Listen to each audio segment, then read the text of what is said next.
ಆತ್ಮೀಯರೇ ನಮಸ್ಕಾರ. ನಿಮ್ಮೆಲ್ಲರಿಗೂ CPIM ಕರ್ನಾಟಕದ ಫೇಸ್ಬುಕ್ ಮತ್ತು ಯೂಟ್ಯೂಬ್ ಚಾನಲ್ಗೆ ಸ್ವಾಗತ. ಇವತ್ತು ಒಂದು ವಿಶೇಷವಾಗಿರ್ತಕ್ಕಂಥ ಸಂದರ್ಶನವನ್ನು ನಾವು ನಿಮ್ಮ ಜೊತೆಗೆ ಹಂಚಿಕೊಳ್ತಾ ಇದ್ದೀವಿ. ಮಾರ್ಕ್ಸ್ವಾದಿ ಕಮ್ಯುನಿಸ್ಟ್ ಪಕ್ಷದ ಪೊಲಿಟ್ ಬ್ಯೂರೋ ಸದಸ್ಯರಾಗಿರ್ತಕ್ಕಂಥ BV ರಾಘವಲು ಅವರು ಇತ್ತೀಚೆಗೆ ಬೆಂಗಳೂರಿಗೆ ಭೇಟಿ ಕೊಟ್ಟಿದ್ದರು. ಈ ಸಂದರ್ಭದಲ್ಲಿ ಈ ಇಡೀ ದೇಶಾದ್ಯಂತ ನಡೀತಾ ಇರತಕ್ಕಂಥ ಕೋಮುವಾದದ ಅಪಾಯಗಳ ಕುರಿತು ಅವರ ಜೊತೆಗೆ ಒಂದು ವಿಶೇಷವಾಗಿರ್ತಕ್ಕಂಥ ಸಂದರ್ಶನವನ್ನು ನಡೆಸಲಾಗಿದೆ. ಈ ಸಂದರ್ಶನವನ್ನು ನಡೆಸ್ಕೊಟ್ಟಿರ್ತಕ್ಕಂಥವರು CPIMನ ಕರ್ನಾಟಕ ರಾಜ್ಯ ಸಮಿತಿಯ ಸದಸ್ಯರಾಗಿರ್ತಕ್ಕಂಥ ವಸಂತರಾಜ್ ಅವರು. ಈಗ ಆ ಸಂದರ್ಶನದ ಪೂರ್ಣ ವಿವರಣವನ್ನು ನಾವು ನೋಡೋಣ. CPIM is warning of dangers of communal Hindutva to the secularism principles enshrined in the Constitution. So what do you mean by Hindutva communalism? First thing is, some people say if we talk about Hindutva, as if we are talking about Hinduism. There is a lot of difference between Hinduism and Hindutva. Hinduism is a religion. A lot of people in India, majority of the people in India follow Hinduism as a religious philosophy or religious practice. But Hindutva is a political philosophy that wants the state to be run by the religious principles. That's why we object Hindutva, and we feel that Hinduism is a people's religion. Anybody can follow that religion, or anybody may not follow that religion. So we have no quarrel with Hinduism. We have quarrel with Hindutva because it's a political concept, and the people want, the Hindutva votaries want religion should guide the state and politics. If religion starts to guide the state and politics, it will become a theocratic state, and the modern political principles or modern life also doesn't sync with the theocratic state. If modern capitalist or socialist, any other state, if it wants to thrive, they have to follow the secular principles. That's why we object for the votaries of Hindutva, because they want to make our state as a theocratic state. So when you say danger to the secularism, there are exactly what do you mean? Because there are so many definitions of secularism, and something what is meant by secularism in the Constitution itself is, I think, people debate around that. And also there is a charge that secularism is a foreign concept. On the other hand, people also say right from Basavana to everyone is a secular and socialist both. So how do you... You see, in the olden days, especially in the medieval period, most of the states were guided by some religious principles, because at that time it's a rule of kings, rule of landlords, rule of jamindars. At that period, these theocratic states thrived throughout the world. But as modern industrial revolution happened, modern revolutions became victorious in many countries, and migrations from all over the countries to all over the world change the demographic, religious profile of the population. So that's why modern states adopted secular principles. That means religious should not interfere in the affairs of the state and politics. Religion should be kept into to the civic area of the people's lives. That is called secularism. In most of the constitutions, Western constitution or Eastern constitutions, most of the constitutions of the countries which gained independence from the feudal in the West, which gained independence from colonialism in the East, they adopted secularism as their guiding principle in their constitutions. Now people of Hindutva or Islamic theocracy, they want to push back all these countries into theocratic state of politics. That's why we object that secularism is the most important way of life, which can help the modernization of life, which can help the people to attain better way of life. That's why we insist on protecting secularism enshrined in our constitution. But RSS and BJP at the center, they want to undermine these secular principles of our constitutions. So that's why they're tinkering and tampering with his ideals now. That's why we object to that. But generally understood secularism is more of this Sarvadharma Samabhava. So what Yeah, there are various interpretations of secularism, but in spite of variations in interpretation of secularism, one thing is clear: state should not regularly interfere in the affairs of the religious life, and religion should not interfere in the affairs of the state. That on that issue, every secularist is clear. But some secularists feel that state should treat all the religions equally. That means it can interfere, but it should treat equally all the religions. So that is a problematic concept, because if you want to interfere in the religious life, even if you want to treat them equally, you can't treat them equally, because there are the followers of different religions, the proportion of followers of the different religions is different. Ultimately, it leads to majoritarianism. That's why we insist we should adopt the concept of secularism as it is enshrined in many constitutions, that state should not interfere in religious life in any way. It should keep aloof from the religious life. That type of secular principles will effectively function, and it can effectively treat all the religions on an equal plane, and it can treat unequal relations of religions in an equal way. That's why we insist on the different definition of secularism. And these RSS and Sangh Parivar people and BJP people call secularists as pseudo-secularists. That means they give the definition of secularism of treating majority religion as the religion of the state.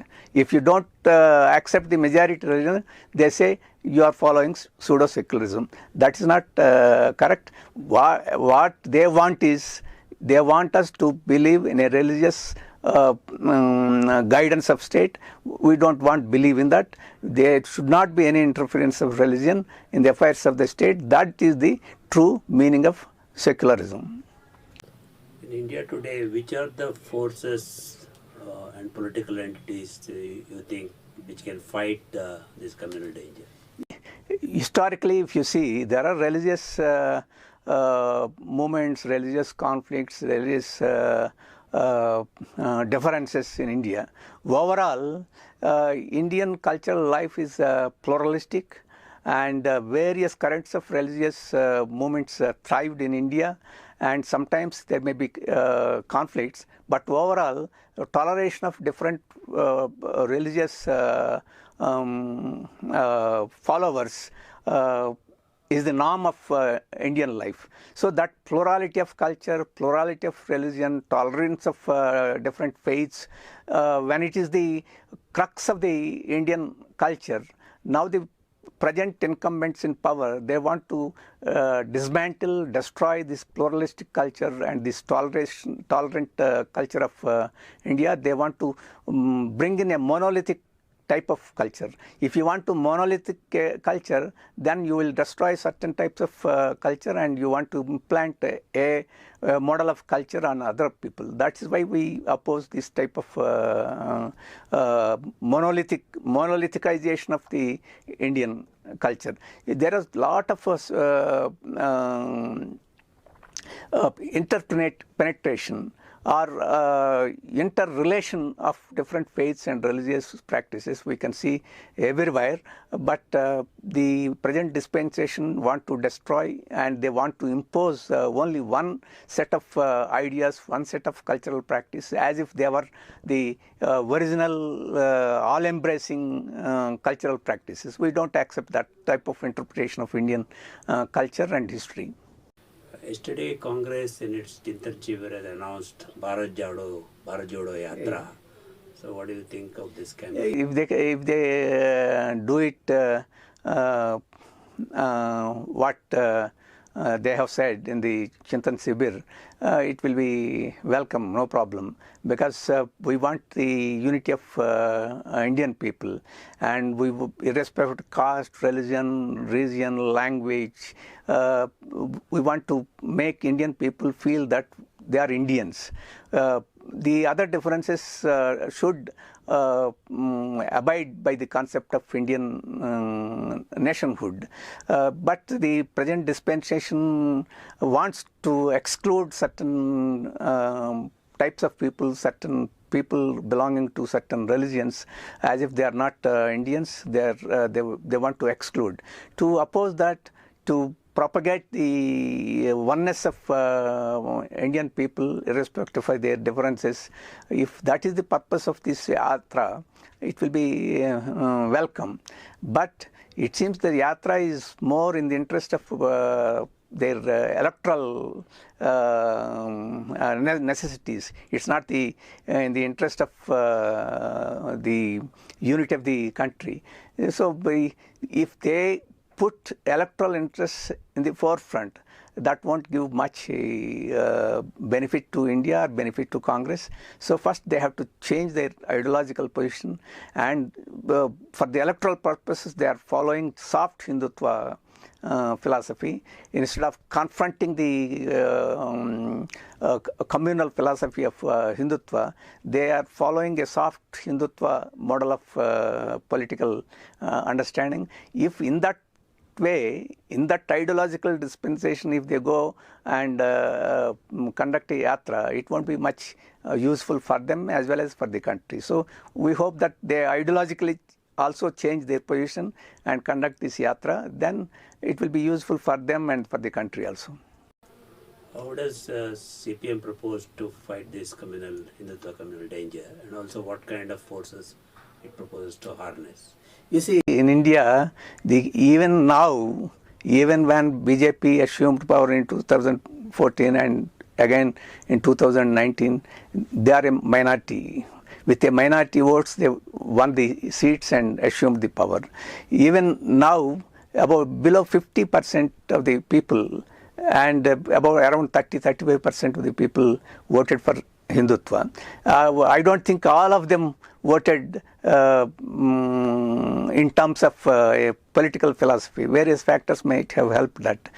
So if you take these factors into consideration, even now the Hindutva forces and the followers of Hindutva forces are in a minority. That means people who want India as an Indian nation, not a Hindutva, not a nation based on Hindutva religious or cultural philosophy. So when they are in a majority, we are sure that if all these people can come together and say, we don't want any religious philosophy to guide the state, we want secular philosophy to be the instrument to guide our political life, then these Hindutva communal forces can't dictate terms to the country as they are doing now. So CPM wants all these forces, irrespective of their differences, political differences or any other differences, to come together onto a platform and say to the Hindutva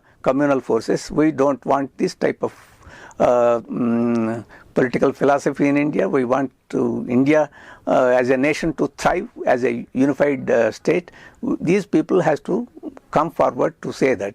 CPM wants to bring all these forces, irrespective of their political parties, let they be in Congress or JDS or Telugu Desam or YSR party, in whichever party, whichever religion, in whichever state, wherever they may be, we want to bring all of them onto a platform and take a stand against this Hindutva communalism. Not only Hindutva communalism, if it is even communalism promoted by minority outfits or Islamic fundamentalists or Christian fundamentalists, any fundamentalist, if they want to promote any animosity between religions and fundamentalism of any type, we want to oppose, so that irrespective of their religious affiliations, people should come together. That is the philosophy we on that basis.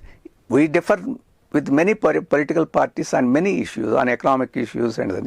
Even then we want to mobilize all these forces onto a platform to fight these Hindutva communal forces in the coming period. Thank you, Comrade Raghulu, for sharing with us your views on communal Hindutva. Thank you. Thank you. ವೀಕ್ಷಕರೇ, ಇದುವರೆಗೂ ಭಾರತದ ಕೋಮುವಾದದ ಅಪಾಯಗಳ ಕುರಿತು B V ರಾಘವಲು ಆಡಿರ್ತಕ್ಕಂಥ ಮಾತುಗಳನ್ನು ಕೇಳಿದ್ದೇವೆ. ಇವತ್ತು ಕೋಮುವಾದ ಅಂತಕ್ಕಂಥದ್ದು ಒಂದು ಪ್ರಜಾಪ್ರಭುತ್ವ ವ್ಯವಸ್ಥೆಗೆ ಹೇಗೆ ಮಾರಕ ಆಗುತ್ತೆ ಅನ್ನೋದನ್ನು ನಾವೆಲ್ಲರೂ ಕೂಡ ತಿಳ್ಕೊಂಡಿದ್ದೇವೆ. ಹೀಗೆ ವಿವಿಧ ರೀತಿಯ ವಿಚಾರಗಳ ಕುರಿತು ಮತ್ತು ಪ್ರಸಕ್ತ ರಾಜಕೀಯ, ಸಾಮಾಜಿಕ, ಆರ್ಥಿಕ ಬೆಳವಣಿಗೆಗಳ ಕುರಿತು CPIM ಕರ್ನಾಟಕದ ಫೇಸ್ಬುಕ್ ಮತ್ತು ಯೂಟ್ಯೂಬ್ ಚಾನಲ್ ಮೂಲಕ ನಾವು ನಿಮ್ಮನ್ನು ಆವಾಗವಾಗ ಭೇಟಿ ಮಾಡ್ತಾ ಇರ್ತೀವಿ. ಈ ರೀತಿಯ ವಿಶ್ಲೇಷಣೆಗಳನ್ನು ನಿಮ್ಮ ಜೊತೆಗೆ ಸಂದರ್ಶನಗಳನ್ನು ತರ್ತಾ ಇರ್ತೀವಿ. ಅಲ್ಲಿಯವರೆಗೆ ನೀವು CPIM ಕರ್ನಾಟಕ ಫೇಸ್ಬುಕ್ ಪೇಜನ್ನು ಲೈಕ್ ಮಾಡಿ, ಯೂಟ್ಯೂಬ್ ಚಾನಲನ್ನು ಸಬ್ಸ್ಕ್ರೈಬ್ ಮಾಡಿ, ನಿಮ್ಮ ಹೆಚ್ಚಿನ ಸ್ನೇಹಿತರಿಗೆ ಇದನ್ನು ಹಂಚ್ಕೊಳ್ಳಿ ಅಂತ ಹೇಳ್ತಾ ತಮ್ಮೆಲ್ಲರಿಗೂ ಮತ್ತೊಮ್ಮೆ ಧನ್ಯವಾದಗಳು. ನಮಸ್ಕಾರ.